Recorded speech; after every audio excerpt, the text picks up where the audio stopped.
بچوں کی حوصلہ افزائی بھی ہو، تو بچوں کے لیے کچھ قیمتی باتیں آپ سے درخواست ہے کہ کچھ مفید.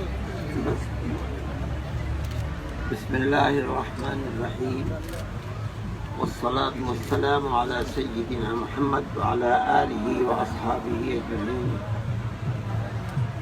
میرے لیے بڑی خوشی کی چیز ہے یہ کہ ہمارا جامعہ ملیہ اسلامیہ سے ایک بہت بڑا ایسا گہرا رشتہ ہے کہ جو دنیا کی کسی اور درسگاہ سے نہیں ہے. حضرت شیخ الہند رحمۃ اللہ علیہ جو تحریک آزادی کے بہت بڑے ہیرو اور اس کے ساتھ ساتھ اپنے زمانے میں اسلامی علوم کے بڑی بھاری شخصیت تھی. انہوں نے جو علماء ہند کے بھی عصر میں بنیاد رکھنے والے ہوئی ہیں اور جامعہ ملیہ اسلامیہ کی بھی ایک تحریک اور سوچ کے بانی مبانی وہی تھے. مجھے بڑی خوشی ہوئی اور عزیز طلباء اور بہنوں نے مل کر کے جو اس طریقے کے پروگرام کیے ہیں اور ان چیزوں کو تیار کیا ہے، میں ان کو قدر کی نظر سے دیکھتا ہوں. اس کے ساتھ ساتھ میں ایک چیز دوسری 2 منٹ کے اندر اپنی کہہ دوں کہ اسلامیات کے شعبے میں دنیا میں جہاں بھی گیا ہوں میں نے بڑی بڑی یونیورسٹیوں کے اندر دیکھے ہیں.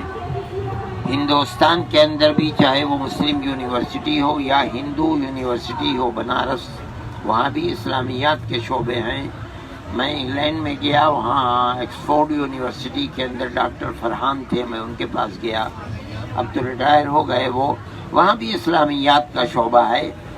لیکن آپ اس چیز کو ملحوظ رکھتے ہوں گے کہ ساری دنیا کے اندر اسلامیات کے شعبے یونیورسٹیوں کے اندر ہیں، لیکن ملک کی ایک بہت بڑی طاقت جو میدان میں ہر جگہ اسلام اور مسلمانوں کے خلاف کام کرتی ہے، وہ اسلامیات کے ان شعبوں کے بارے میں کبھی کوئی بات نہیں کہتی، نہ ان پر تنقید کرتی ہے.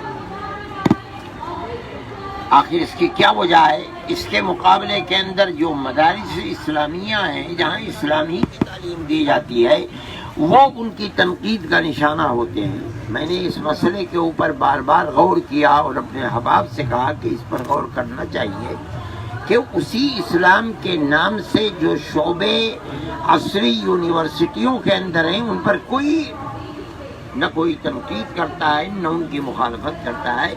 لیکن مدارس اسلامیہ کی مخالفت کس لیے کرتے ہیں؟ میرے ذہن میں اس کے سوا کوئی چیز نہیں ہے کہ دنیا جس چیز کی مخالف ہے وہ ہے کہ اسلامی وہ تربیت جو انسان کی زندگی اسلام کا نمونہ بنے، دنیا نہیں چاہتی اور دنیا اس کی مخالف ہے.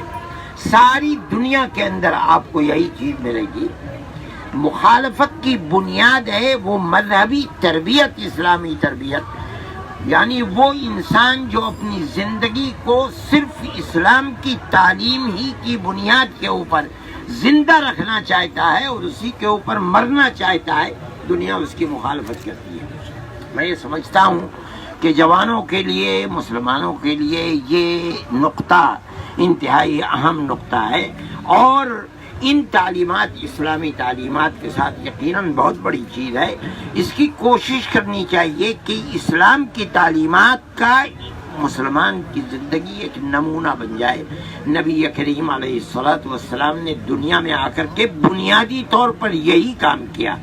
صحابہ کی زندگی آپ کی تعلیمات کا نمونہ بن گئی. تابعین و تبع تابعین اسی طریقے کے اوپر چلتے رہے. میں یہ سمجھتا ہوں کہ بچوں کو اور بچیوں کو یقیناً اسلامیات کو پڑھ کر کے، قرآن کی تعلیمات کو لے کر کے یہ ضروری ہے کہ وہ اپنی زندگی کے اندر اس کو اتاریں.